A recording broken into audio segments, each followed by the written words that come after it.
dalam sejarah hukum syar'i kudang Jumaat hana masjid. Hana masjid umpama di tengah lapang asai dalam abniyah, dalam tempatnya na penduduk yang dibenarkan.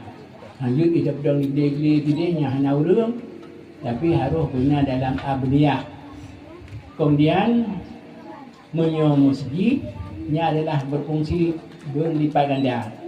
Yang pertama, dengan fungsinya dapat menyotak iktikaf, tetamu dalam masjid sunat yang kita laksanakan 2 rakaat tahiyat.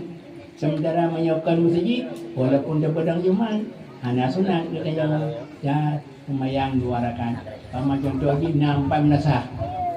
Nah, dah sebab sah. Tapi apakah fala katanya tak kerjakan 2 rakaat tahiyat masjid? Tidak.